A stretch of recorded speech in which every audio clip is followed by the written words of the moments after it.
First, there are a variety of possible conlangs you can make, such as engineered languages or EngLangs, IALs, international auxiliary languages,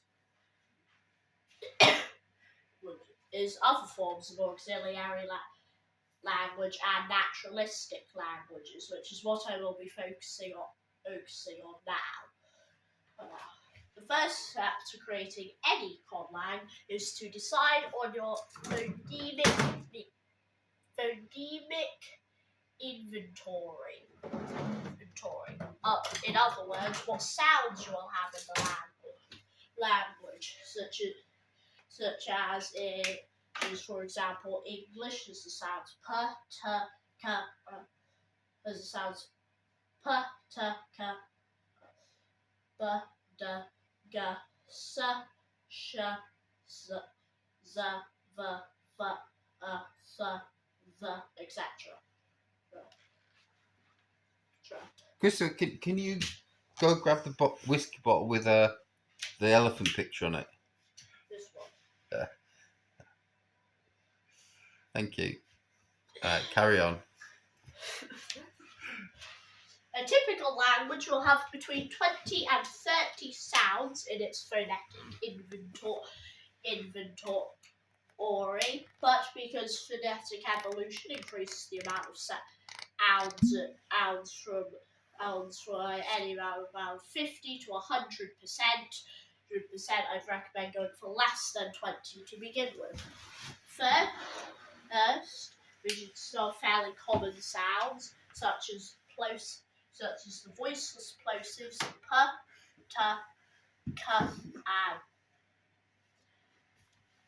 and as well as a few common voiceless fricatives like f and s. It's not Russian. You can have more if you want.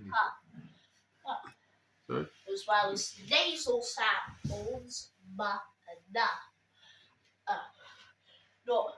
You could mess around with these, but generally you would want to include these in any language. And then you would try to expand it a little, adding a few more sounds and making sure that you have a symmetrical consonant inventory. So basically, if there are sounds that match in place of articulate, if there are a lot of sounds with a certain place of articulation and a lot of sounds with a certain manner of articulation, then there should be a sound of both of those. Such as, for example, English has some nasals, but and n, but it also has. Well, I should probably explain how sounds work, shouldn't I? Yes. I'll explain how sounds work before I get to this.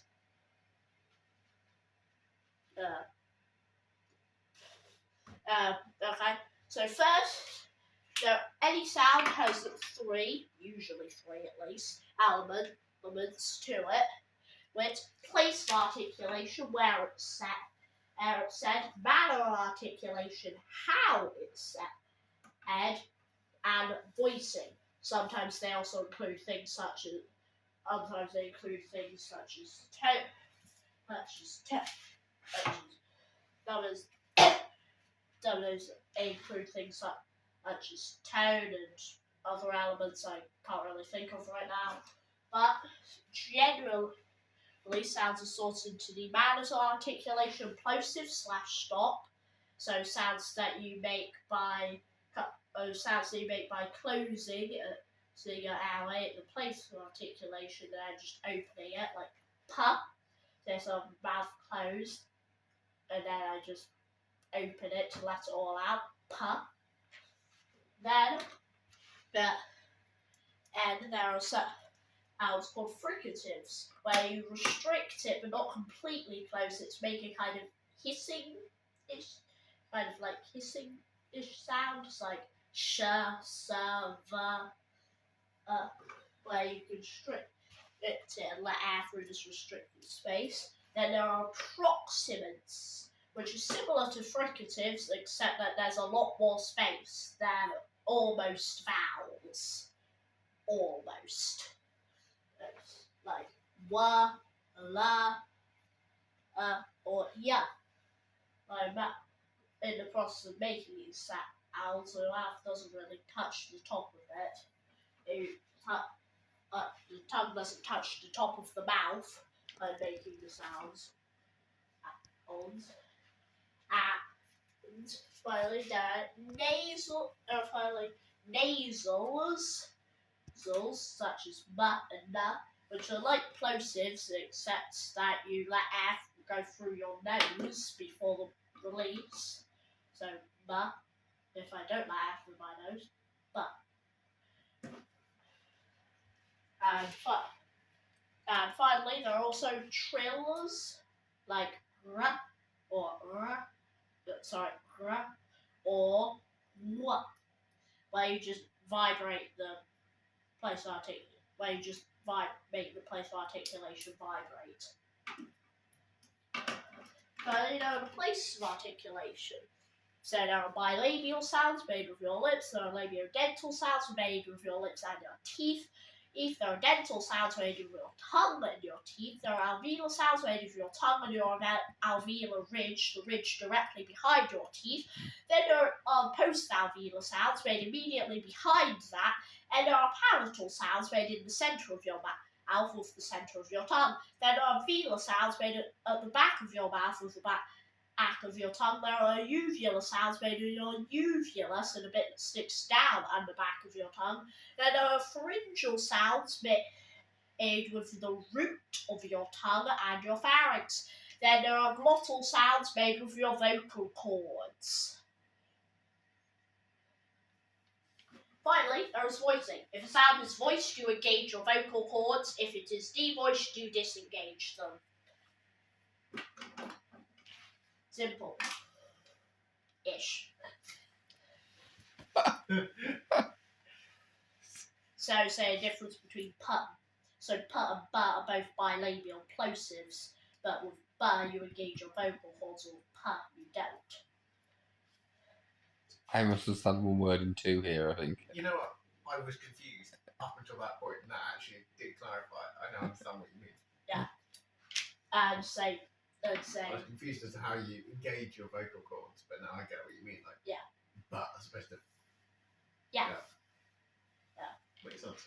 Or p and t, where you do a similar kind of thing, but you do it with different parts of your mouth area. Yeah. Okay, so now that I've explained how sounds work, I will go back to what I was saying before. Wonderful. Which is about phonetic inventories. So generally, you might like to add a few more sounds like sh or y, but you'll generally want to keep things symmetrical, meaning that if there's something in the same place, which means that if there's a lot of the same place and manner of articulation, then you should expect something that has both of those. Like how English has n and ng, and it also has w, b, p, v, and f, which are all bilabials. And so it should have m, because it's both a nasal, like n and ng, and it's bilabial, like all the other sounds.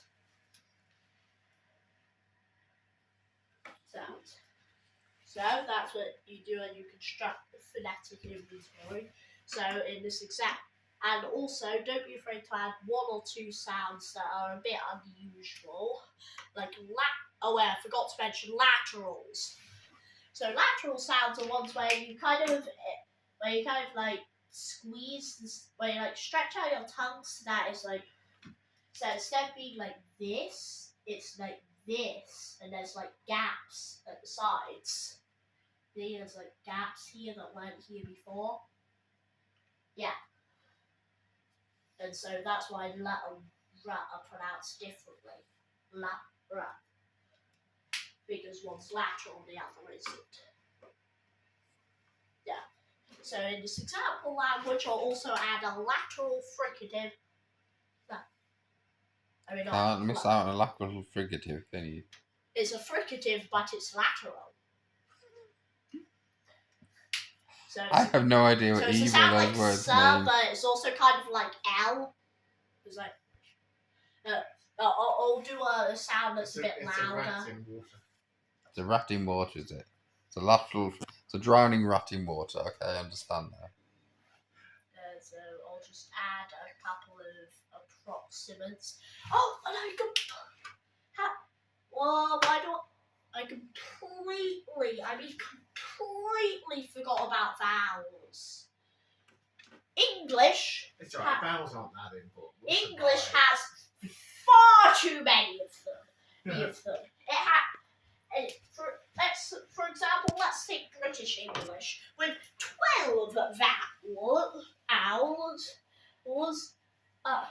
R, O, E, I, U, O, O, O, E, O. Oh wait, sorry. E, A. But that comes in a diphthong. A, well, A, O, R, U, and The diphthongs are what happen when you combine two vowels together, like R and I to create I, or like O and I to create Oi. So you kind of start with one and then you glide into the other. There's not enough whiskey in the world for this lecture. That's I alright. think we've got the rough concept. So Yeah. let's go back to you've got 2 minutes to explain how you create language. Go. Okay. I'm So gonna tell after you you that. decide what sounds are in the language, you then have to decide how those sounds could be arranged, aka phonotactics, coming from the Greek phonotactikos, meaning sound and arrange. So arranging sounds. This includes, for example, syllable structure, such a syllable structure, where you decide how consonants and vowels can be arranged in a syllable. For example, in Japanese, you have C. Alexa, fire off. You have consonant, vowel, and then an optional consonant that sometimes appears but usually doesn't. Or, for example, English, which is C, V, C,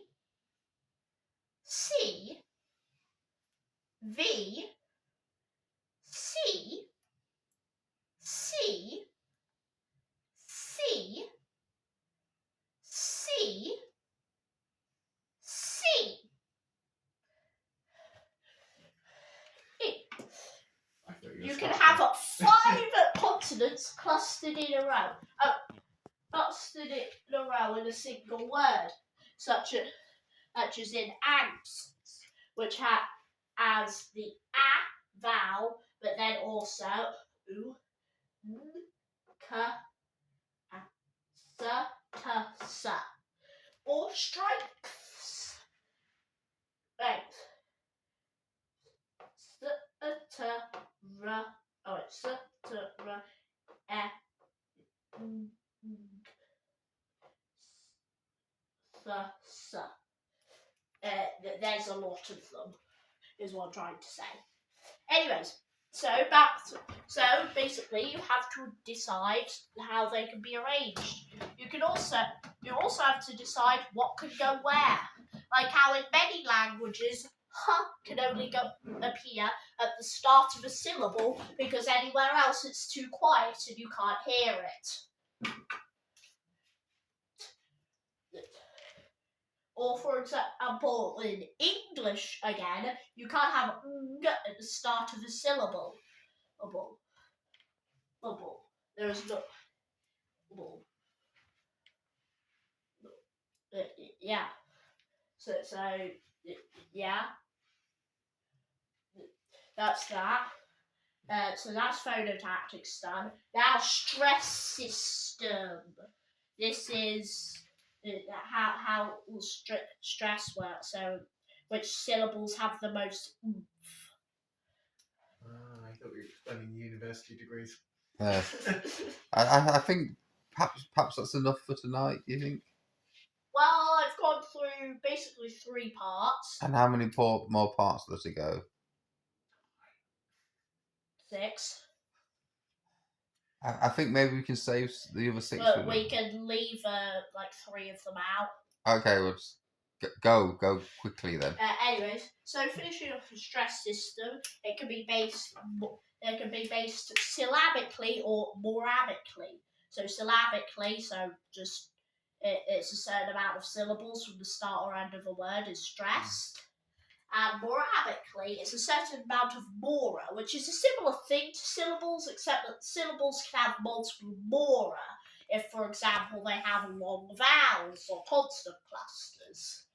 There's usually leftover remnants from when syllables are fused together and ever. So that's the stress system now. Now, syntax. So that's your word order. You have 2 options, regular word order and free word order.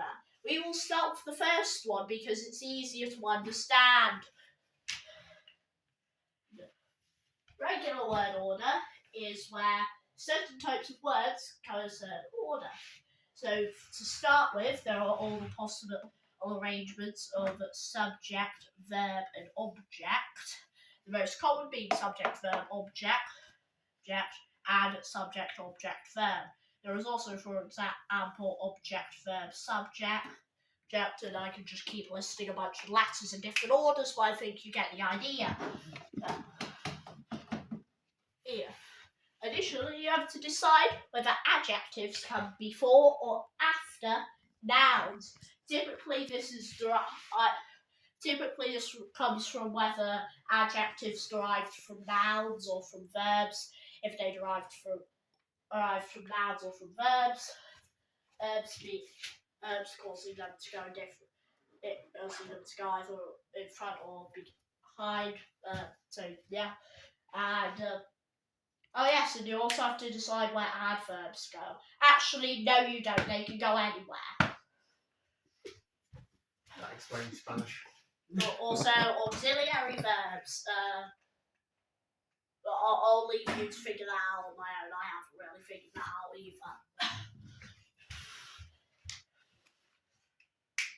either. Okay. So, now... grammar, the most complex part that probably should have its own video separate. Okay, so we're not having that video tonight then. Maybe tonight, just you can stop the video.